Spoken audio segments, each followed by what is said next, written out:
Chapter 3 of Dynamic Thought, or the Law of Vibrant Energy, by William Walker Atkinson. The Universality of Life and Mind. The writer has deemed it advisable to preface his consideration of Mind in itself, as well as of Substance and Motion, with 2 chapters, the purpose of which will be to demonstrate that Mind, in some form or degree, is to be found in connection with all things, and that everything has life, and that Mind is an accompaniment of all life. To many, the term mind means only the thinking quality of man, or perhaps of the lower animals, and life the property only of such organic creatures. For that reason, it has been deemed advisable to point out that life and mind are found even in the lowest forms of substance, even in the inorganic world.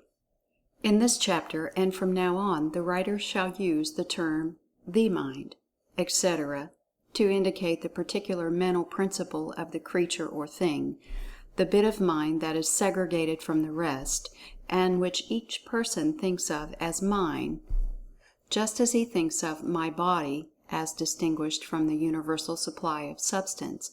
The term mind will be used in its universal sense. And the writer intends to use Elmer Gates's term mentation in the sense of effort, action, or effect in or of the mind, in short, mental process.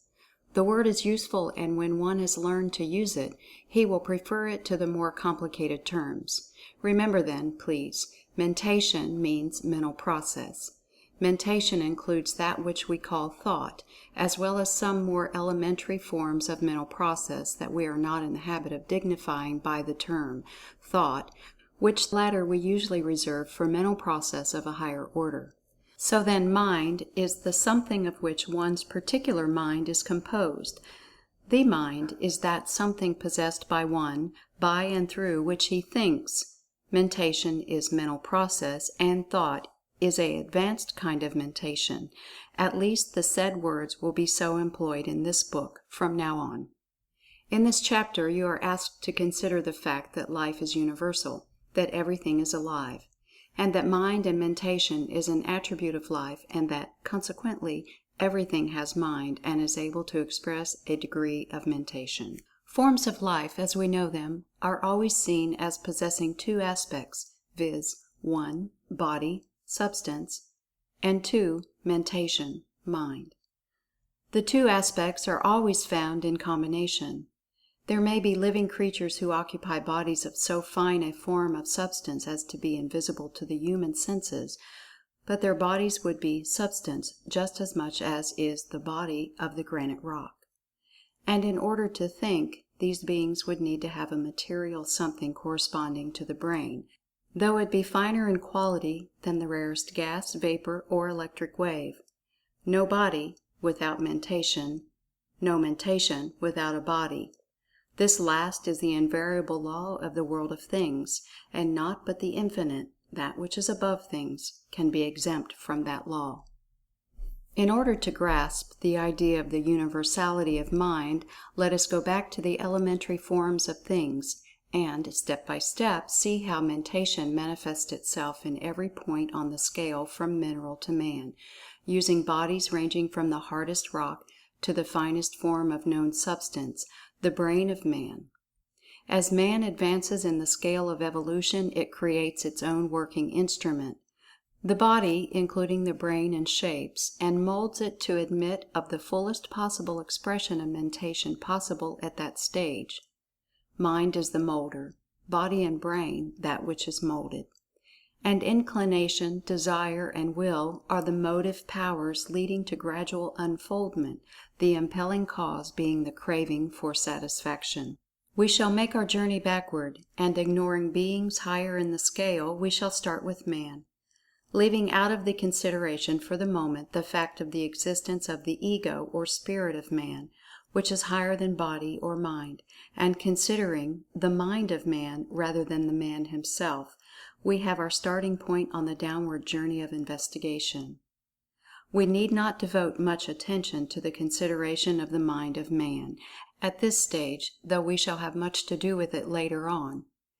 But we may undertake a brief consideration of the descending degrees of mentation as manifested by man, as we pass down the scale in the human family, considering in turn the Newtons, Shakespeares, Emersons, Edisons, and their brothers in intellect, in the field of mathematics, literature, music, art, invention, science, statesmanship, business, skilled workmanship, etc., respectively. From these high levels we pass down gradually through the strata of men of but a slightly lower degree of intellect, down through the strata of the average man, down through the strata of the ignorant man, down through the strata of the lowest type of our own race and time, down through the strata of the barbarian, then on to the savage, then on to the digger Indian, the bushman. What a difference from highest to lowest! A being from another world would doubt that they were all of the same family. Then we rapidly pass through the various strata of the lower animal kingdom, from the comparatively high degree of mentation of the horse, the dog, the elephant, etc., down through the descending scale of the mammals, the degree of mentation becoming less marked at each step of the journey. Then on through the bird kingdom, then through the world of reptiles, then through the family of fishes, then through the millions of forms of insect life, including those wonderful creatures, the ant and the bee. Then on through the shellfish family, then on through the community of sponges, polyps, and other low forms of life. Then on to the vast empire of the microscopic creatures, whose name is Legion. Then on to the plant life, the highest of which have sensitive cells that resemble brains and nerves, descending by stages to the lower plant life. Then still lower to the world of bacteria, microbes, and infusoria, the groups of cells with a common life, the monera, the single cell. The mind that has followed us in this descent of life from the highest form to the cell-like thing merely existing in the slime at the bottom of the ocean, has acquired a sense of awe and sublimity not dreamed of by the man on the street. The degrees of mentation in the lower animal kingdom are well known to all of us, therefore we need not devote much time to their consideration at this time.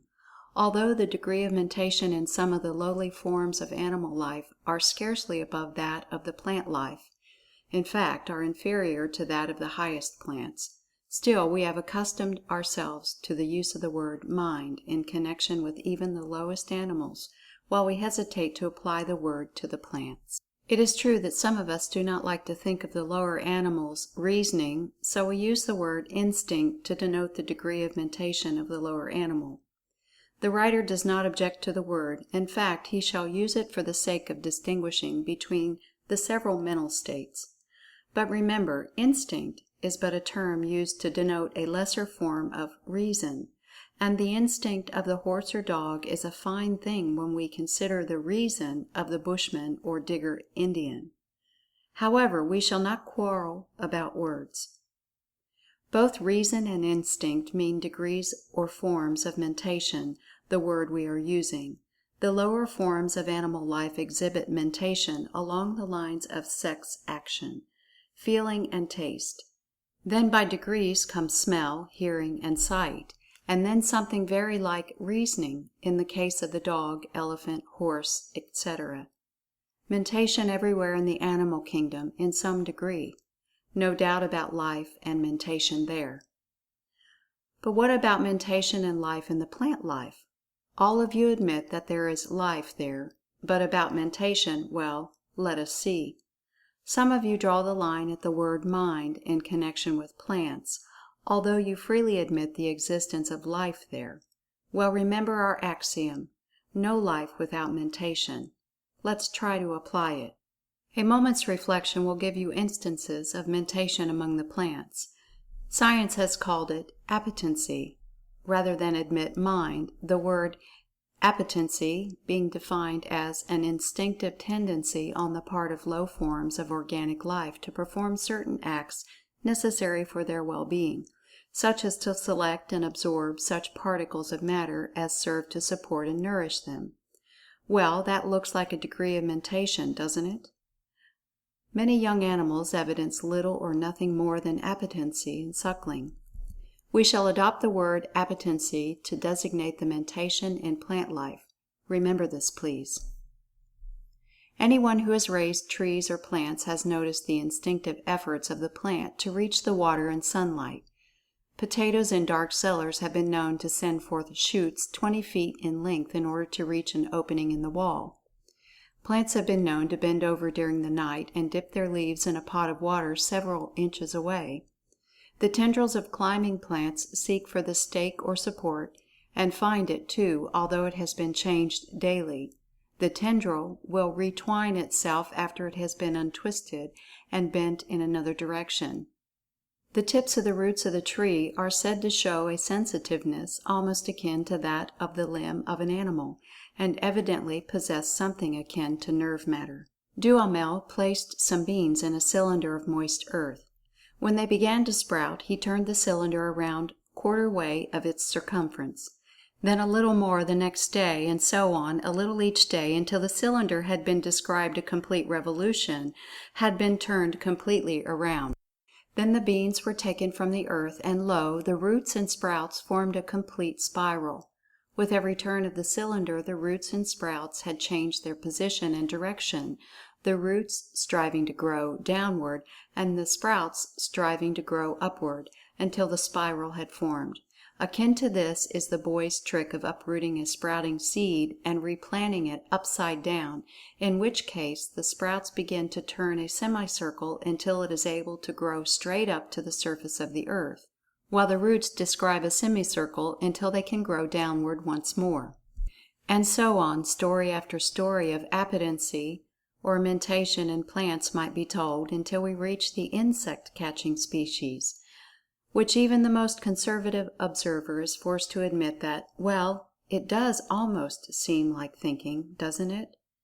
Any lover of plants, flowers, or trees, and who has been able to study them at first hand, does not need much argument to prove that plant life exhibits traces of mentation, some of it pretty far advanced, too. Some lovers of plants go so far as to claim that one must love plants before they will succeed in growing them, and that the plants feel and respond to the feeling. But the writer does not insist upon this, but merely mentions it in passing. Before leaving the subject of mentation in plants, the writer is tempted to steal a little more space and tell you that plants do more than receive sensations of light and moisture. They exhibit rudimentary taste as well. Haeckel relates an interesting story of an insect-catching plant. He states that while it will bend its leaves when any solid body, excepting a raindrop, touches its surface, still it will secrete its acrid digestive fluid only when that object happens to be nitrogenous, meat or cheese. The plant is able to distinguish its meat diet, its food being insectivorous. And while it will supply its gastric juice for meat and cheese, as well as for the insect, it will not do so for other solids to which it is indifferent. He also mentions the fact that roots of trees and plants are able to taste the different qualities of soil, and will avoid poor soil and plunge into the richer parts of the earth. The sexual organism and life of plants also affords a great field for study to the student hunting for evidences of life and mentation in that kingdom.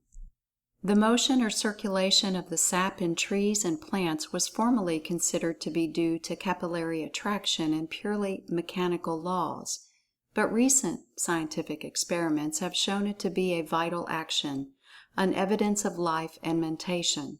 The experiments having proven that if the cell substance of the plant was poisoned or paralyzed, the circulation of sap immediately ceased, although the mechanical principles had not been interfered with in the least. And now on to the mineral kingdom. What, you may cry, mind and mentation in the mineral and chemical world? Surely not. Yes, even in these low planes may be found traces of mental action. There is life everywhere, even there. And where there is life, there is mind. Away back among the chemical principles and the minerals we may go in our search for life and mind. They cannot escape us, even there. End of Chapter 3.